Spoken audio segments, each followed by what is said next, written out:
नमस्कार, आप देख रहे हैं विशेष और आपके साथ मैं हूं सईद अंसारी।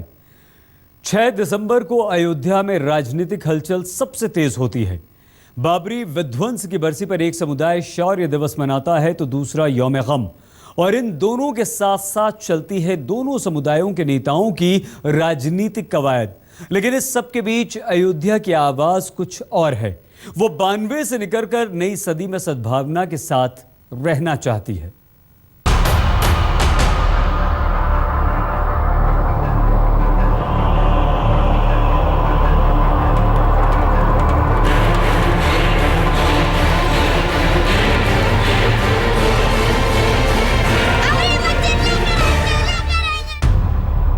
हर 6 दिसंबर को अयोध्या उल्टे सफर पर निकलता है और 1992 में आकर खड़ा हो जाता है।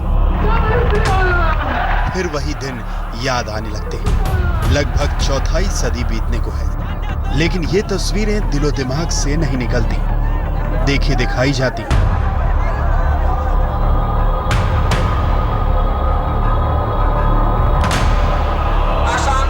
एक तबका इस दिन को शौर्य दिवस कहता है, अपने बाहुबल का प्रदर्शन करता है। राम जन्मभूमि मंदिर निर्माण ये हमारी इच्छा ही नहीं है, ये हमारे जीवन का संकल्प है। हम कोई भी बलिदान दे करके इसको पूर्ण करेंगे। और दूसरा तबका इस दिन को यौम गम कहता है। काले झंडे लेकर हाथों में उस दिन को याद करता है। इमलाक भी औलाद भी जागीर भी फितना, अल्लाह से करे दूर वो तालीम भी फितना।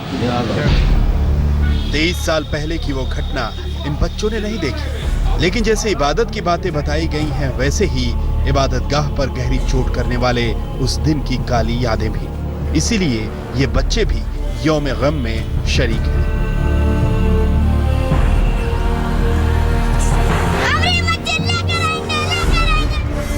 6 दिसंबर किसी के लिए शौर्य के गीत गाने का दिन है तो किसी के लिए शोक गीत। लेकिन दोनों ओर से कुछ ऐसे भी लोग हैं जो इस रिश्ते जख्म को सद्भावना से भरना चाहते हैं। जिन्होंने देखा और झेला है, वो सभी इस तारीख को भुला देना चाहते हैं।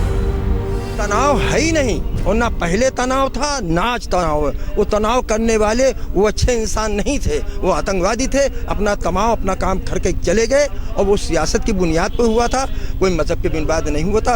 अब मैं यही चाहता हूँ कि ये जो एहतजाज करते हैं, यौम शाह यौम गम मनाते हैं, ये इसका भी सिलसिला ख़त्म हो जाए, उसका फैसला हो जाए, और जिसको चीज़ मिलनी है, जिसकी चीज़ है, उन्हें दे दिया जाए। हमारा हो हमें सब मिल जाए, उनका हो उनको मिल जाए, ये मामला ख़त्म। साल भर सरयू के घाट शांत रहते हैं। रामलला की नगरी के बाजारों में रौनक रहती है। लेकिन बीती सदी के 92 का आखिरी महीना इस सदी में भी परेशान करता है।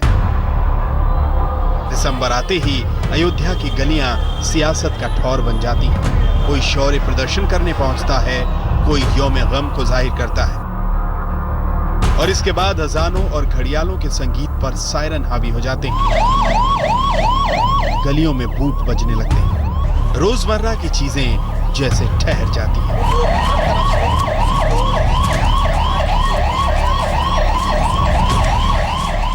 6 दिसंबर को लेके हम लोग यहाँ पे बहुत शांतिपूर्वक रहते हैं, लेकिन जो बाहर की पब्लिक होती है वो सहमी होती है कि अयोध्या के लोग कैसे रहते हैं, कैसे रहते होंगे, क्या होगा वहाँ पे। हो सकता है कोई दंगा ना हो जाए। यहाँ के हिंदू मुसलमान चाहता है यहाँ कोई दंगा कोई फसाद कुछ ना हो, बाहर के लोग आए शांति से आए शांति से जाए, ताकि हमारे जो अयोध्या का नाम हो। सन 92 के दिसंबर को राम के नाम पर तमाम लोगों ने अपनी राजनीति चमकाई। रामलला को तिरपाल में छोड़कर खुद सियासत के रेड कारपेट पर उतर गए। पीछे बची कड़वी यादें, और कहीं गम तो कहीं खुशी के सालाना जुलूस। राजनीति की चाल वक्त के साथ लोग समझ भी रहे हैं, इसीलिए दोनों ओर से अमन का पैगाम आता है। अयोध्या वाले बताते हैं कि शहर में तो भाईचारा है, लेकिन देश भर की राजनीति के 2 ध्रुवों का ठिकाना बनने के बाद शहर का राष्ट्रीय महत्व हो जाता है। यहीं से दोनों ओर के लोग सत्ता तक पहुंचने का अपना रास्ता तलाश करते हैं।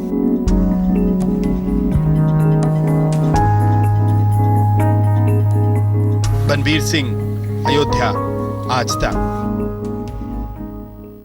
राम मंदिर और राम के नाम पर राजनीति पुरानी हो गई है, लेकिन ये मुद्दा आज भी दोनों समुदायों की राजनीति करने वाले नेताओं के लिए धारदार है।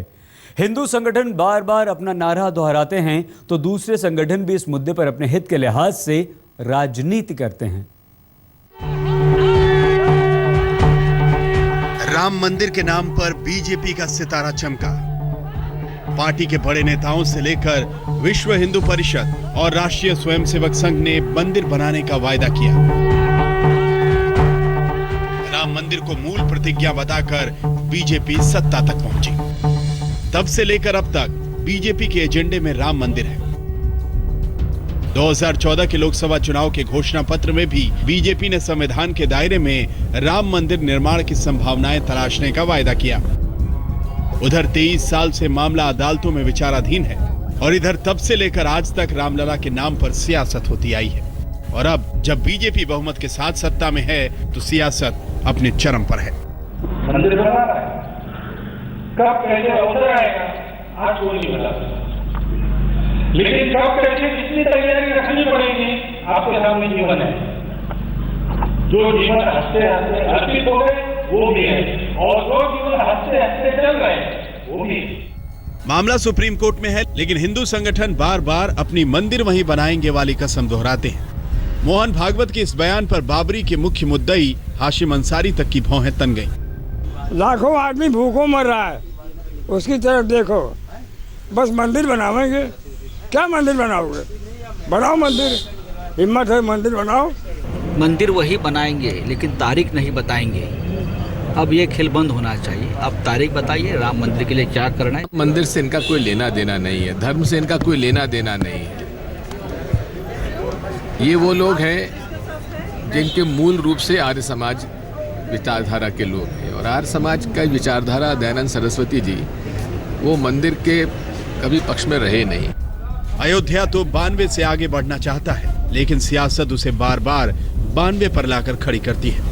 राम मंदिर का मुद्दा राजनीतिक रूप ले चुका है। इसी मुद्दे के आधार पर ध्रुवीकरण करके दोनों समुदायों के नेता अपनी राजनीति साधते आ रहे हैं। इसीलिए राम मंदिर का मुद्दा अदालत में होने के बावजूद बार बार उठाया जाता है।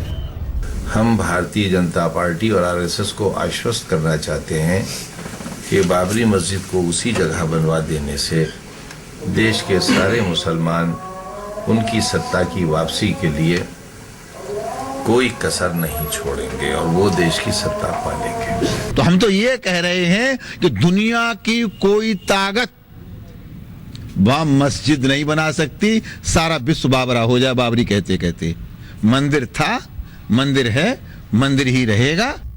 अयोध्या धर्म नगरी से ज्यादा राजनीति की नगरी हो गई है। सब अपने अपने लिहाज से 1992 को याद करते हैं। सबकी अपनी अपनी मांगे हैं, लेकिन अयोध्या के आम लोग चाहते हैं कि इस मुद्दे पर राजनीति बंद हो और कानून को अपना काम करने दिया जाए। राम मंदिर का मुद्दा फिलहाल कानून की पेचीदा तकरीरों में उलझा है। सुप्रीम कोर्ट तय करेगा कि अयोध्या के इस विवादित जमीन में आखिर क्या बनेगा, लेकिन राजनीति के दोनों धड़े अपने अपने लिहाज से राजनीति में लगे हैं। रामपुर में आमिर खान के साथ बनबीर सिंह, अयोध्या, आज तक। बाबरी विवाद यूं तो सदियों पुराना है, लेकिन 92 के बाद से इस पर दोनों पक्षों की कानूनी लड़ाई तेज हो गई। मामला लगभग एक दशक तक इलाहाबाद हाईकोर्ट की लखनऊ बेंच के सामने रहा। लखनऊ बेंच ने इस मामले में 11,000 पन्नों से ज्यादा का फैसला दिया, लेकिन कोई भी पक्ष फैसले पर राजी नहीं हुआ। 6 दिसंबर 1992 को बाबरी विध्वंस हुआ। इसके बाद सियासत का कोण राम मंदिर निर्माण के मुद्दे पर आकर ठहरा। इसके बाद राम मंदिर निर्माण राजनीतिक मुद्दा हो गया और साथ ही इलाहाबाद हाईकोर्ट की लखनऊ बेंच में मुकदमे का मसला भी। अप्रैल 2002 को अयोध्या के विवादित स्थल पर मालिकाना हक को लेकर लखनऊ में 3 जजों की बेंच ने सुनवाई शुरू की। बाबरी की ओर से मुख्य मुद्दई बने हाशिम अंसारी और दूसरे पक्ष से महंत नित्य गोपाल। 2010 तक ये मामला लखनऊ बेंच में विचाराधीन रहा। इस बीच भारतीय पुरातत्व सर्वेक्षण ने मार्च 2003 से अगस्त 2003 तक अयोध्या में खुदाई की। राम जन्मभूमि न्यास में खुदाई के बाद पुरातत्व सर्वेक्षण का दावा था कि वहां मंदिर होने के अवशेष मिले हैं। 30 सितंबर 2010 को 3 जजों की बेंच ने ऐतिहासिक फैसला सुनाया। अदालत ने 2.77 एकड़ विवादित जमीन को 3 हिस्सों में बांटने का आदेश दिया। आदेश के मुताबिक जमीन को 3 हिस्सों में सुन्नी वक्फ बोर्ड, निर्मोही अखाड़ा और रामलला पक्ष को बराबर बांटना था। यह फैसला 11,000 पन्नों से ज्यादा का था। इस तरीके से उन्होंने 3 हिस्सों को डिक्री कर दिया और जजमेंट का में आर्डर पास कर दिया, जिसके खिलाफ सुप्रीम कोर्ट में अपील हुई। कि जब कोर्ट में सुनवाई हुई तो सुप्रीम कोर्ट के जजेस ने पूछा, भाई आप में से किन लोगों ने पार्टीशन का दावा किया था? तो सबने कह दिया कि किसी ने नहीं किया था। तो उन्होंने कहा फिर ये पार्टीशन की डिग्री कैसे हो गई? उसको उन्होंने स्टे कर दिया। राम मंदिर पर एक और कानूनी पेच चलते रहे, दूसरी ओर राजनीति में ये कुर्सी का मुद्दा बना रहा। हाई कोर्ट के इस फैसले से दोनों ही पक्ष सहमत नहीं थे, इसलिए हिंदू और मुस्लिम पक्ष सुप्रीम कोर्ट पहुंच गए।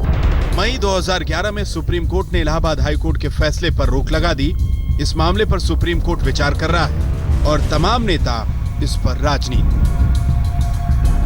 अयोध्या में बनवीर सिंह के साथ आमिर हक, लखनऊ, आज तक। हाई कोर्ट के फैसले के खिलाफ दोनों पक्षों ने सुप्रीम कोर्ट का दरवाजा खटखटाया था। बाबरी विवाद इन दिनों देश की सर्वोच्च अदालत में विचाराधीन है। लंबी कानूनी प्रक्रिया में कई तरह के अवरोध हैं। सुप्रीम कोर्ट ने कहा है कि यह मामला सुलझना चाहिए, चाहे कितना भी समय लगे। राम जन्मभूमि समिति और सुन्नी वक्फ बोर्ड के मुकदमे 2 दशक से ज्यादा समय से कानून की चौखट पर हैं। अगस्त 2011 से सुप्रीम कोर्ट इस मसले की सुनवाई कर रहा है। उधर अयोध्या में राम जन्मभूमि न्यास पर अदालत पहले ही पूजा करने की इजाजत दे चुकी है। राजनीति की छाया ऐसी पड़ी कि उत्तर प्रदेश सरकार ने यहां आने वाले हजारों तीर्थयात्रियों के लिए कोई बुनियादी सुविधा तक तैयार नहीं कराई। मुकदमे की सुनवाई करते हुए सुप्रीम कोर्ट ने ताजा आदेश यूपी सरकार को इसी मामले पर दिया। सुप्रीम कोर्ट ने अगस्त 2015 को कहा है कि अयोध्या आने वाले हजारों तीर्थयात्रियों को शौचालय, पेयजल जैसी बुनियादी सुविधाएं यूपी सरकार तुरंत मुहैया कराए। इसके अलावा 10 अगस्त 2015 को सुप्रीम कोर्ट ने यह भी कहा कि अयोध्या मसले को निपटाने में चाहे 5 साल लगें या 15 साल, इसे निपटाना होगा। दोनों पक्षों को इसके समाधान के लिए बैठना ही होगा। राम मंदिर और बाबरी विवाद फिलहाल देश की सबसे ऊंची अदालत में है और साथ ही देश की राजनीति में सबसे बड़ा मुद्दा भी।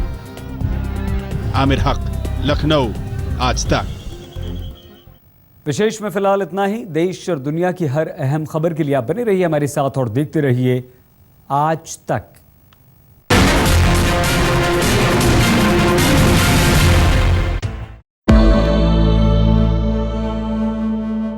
देश में साजिश का एक बड़ा जाल बुन रही है पाकिस्तान की खुफिया एजेंसी आईएसआई।